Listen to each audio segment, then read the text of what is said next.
Bienvenue sur Africa 24 dans cette nouvelle édition du Non-Stop Info au sommaire de l'actualité. Au Sénégal, la journée du 28 mai est depuis 2016 consacrée au dialogue national, un processus qui réunit tous les acteurs sénégalais, mais une partie de l'opposition a boycotté la rencontre initiée par le président Macky Sall. Pendant 48 heures, le Soudan a vécu un mouvement inédit. Ces mardi et mercredi, des dizaines de corporations ont débrayé. Ce mouvement initié par l'ALC visait à mettre la pression sur l'armée afin de donner le pouvoir à une administration civile. Et puis, dernière ligne droite pour le championnat national de basketball du Mali. Après la pause de ce mercredi 29 mai, les matchs reprendront ce jeudi. La première équipe qui cumulera un total de 3 victoires sera championne du Mali. Mais tout d'abord, l'intégration africaine est en marche. La zone de libre-échange entre en vigueur ce jeudi 30 mai. Malgré cette entrée en vigueur, l'Union africaine dispose encore d'un mois pour mettre en place la phase opérationnelle et notamment les instruments techniques pour contrôler cette zone de libre-échange. Signée le 21 mars dernier par 49 États africains, la ZLECAf a été ratifiée par 22 pays, mais le Nigeria est toujours à la traîne. La plus grande économie du continent craint qu'une déferlante de produits étrangers ne vienne ruiner son industrie naissante. La semaine dernière, le président Mohamed Bouhari avait demandé à son gouvernement une étude d'impact de la ZLECAf sur l'économie nigériane. La gestion du code minier, l'évaluation du fichier électoral ou encore la situation judiciaire de Khalifa Sall et Karim Wade sont entre autres les sujets abordés lors du dialogue national au Sénégal. Cette journée initiée par le président Macky Sall ce mardi 28 mai, tous les acteurs, notamment ceux de la société civile, y ont pris part, mais au sein de la classe politique, l'opposition n'est pas totalement soudée. Marcel Farba-Maroun.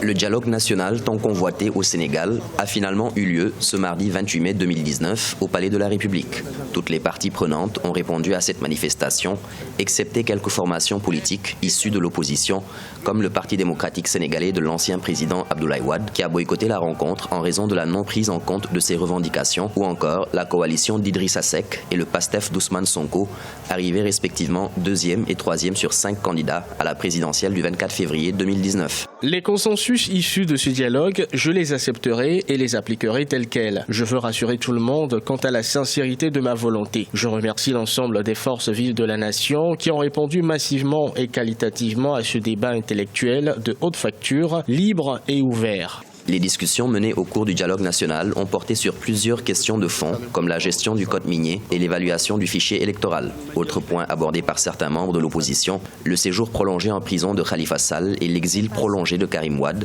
loin de sa famille, ainsi que leur éviction de la dernière élection présidentielle, au même titre qu'une vingtaine d'autres candidats. On a évoqué le cas de Karim Wade pour son retour et le président de la République a dit qu'il laisse toutes les procédures juridiques s'épuiser et en ce moment-là, il pourra intervenir. C'est dire donc que par respect des procédures juridiques, c'est ça qui constitue le blocage. C'est désormais une tradition instaurée par le chef de l'État sénégalais Macky Sall depuis 2016. La journée du 28 mai est chaque année consacrée au dialogue national, processus différent du dialogue politique. À noter que le médiateur de ce dialogue a été désigné en la personne de Famara Ibrahima Sagna, président honoraire du Conseil économique et social, nommé par décret en hommage à 42 ans de service en faveur du Sénégal et de la communauté internationale. Les 2 jours de grève à l'initiative de l'ALC, l'organisation civile en pointe de la contestation, se sont achevés ce mercredi au Soudan. Ces mardi et mercredi, des centaines d'employés des transports de banques, d'entreprises et de ministères soudanais ont débrayé à travers le pays. L'action visait à contraindre les soldats à faire les concessions dans le partage du pouvoir durant la transition qui doit amener à des élections. Nelly Claude Bessa. Au Soudan, le torchon brûle entre opposition et pouvoir de transition. Le mouvement de protestation, l'Alliance pour la liberté et le changement, a appelé à une grève générale de 2 jours. Le mouvement d'humeur, qui a commencé ce 28 mai, vient renforcer la pression sur le Conseil militaire de transition au pouvoir en vue de transférer le pouvoir à une autorité civile. Les discussions qui sont dans l'impasse devraient aboutir à la mise en place d'un gouvernement civil de transition de 3 ans. Il y a un bras de fer qui se déroule entre l'opposition politique et la rue contre les militaires qui essayent d'assurer la transition politique. Et malgré les engagements pris dans le cadre de l'Union africaine. L'opposition et la rue n'ont pas confiance dans les militaires, ce qui les amène à déployer des moyens afin de mettre la pression et éviter que l'armée n'arrive à profiter de l'accalmie pour ne pas appliquer les accords qui ont été pris.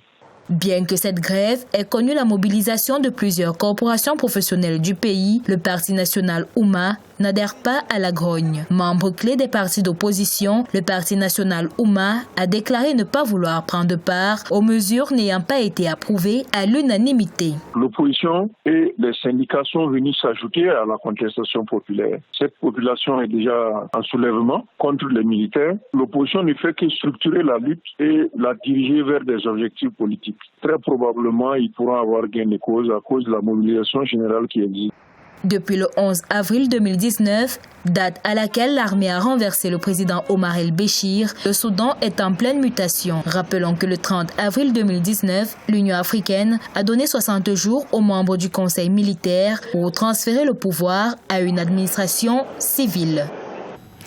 Réélu en février avec près de 56% des suffrages, le président Mohamedou Bouhari a entamé un second mandat ce mercredi. Pour ce nouveau mandat de 4 ans, le chef de l'État veut continuer de mettre l'accent sur la lutte contre la corruption, l'insécurité et la relance économique, le tout sur fond de victoire électorale contestée. Ashley Duprat.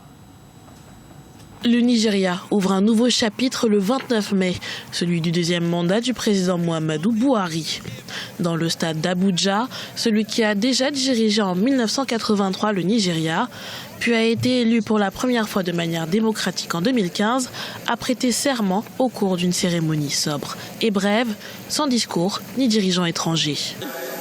Moi, Mohamedou Bouhari, je promets que je porterai allégeance à la République fédérale du Nigeria et que j'accomplirai mes devoirs à hauteur de mes meilleures capacités en respect de la Constitution. Ainsi démarre le second quadriennat du président Bouhari, surnommé Baba Goslo par l'opposition pour la lenteur de son premier mandat. Le chef de l'État nigérian doit faire face à de nombreux défis, l'insécurité rampante et la corruption endémique. Et c'est cette dernière que le président Bouhari a placée au cœur de ses priorités avec la relance de l'économie, un objectif peu atteignable selon les observateurs. On ne peut pas diversifier l'économie d'un pays qui est soumis à une forte corruption, mais surtout l'économie aussi d'un pays qui est menacé par des groupes comme Boko Haram.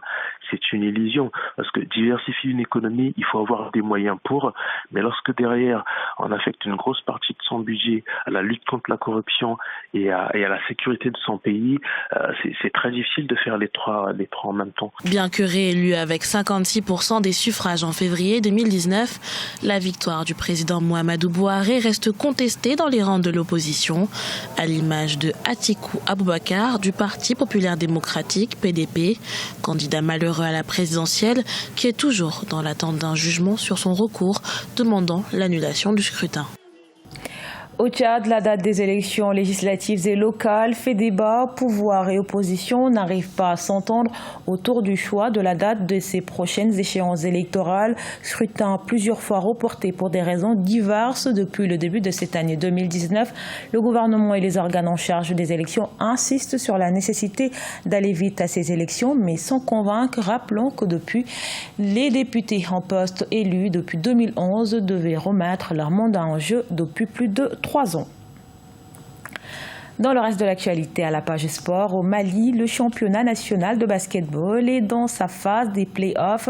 L'AS Police représente 2 équipes, affrontent les militaires de l'Union sportive des forces armées en hommes et le Djoliba AC en dames. C'est au bout de 5 matchs que les vainqueurs seront connus. Les premiers matchs ont vu la victoire de l'AS Police en hommes et du Djoliba en dames. Reportage de notre correspondant Mokhtar Bari.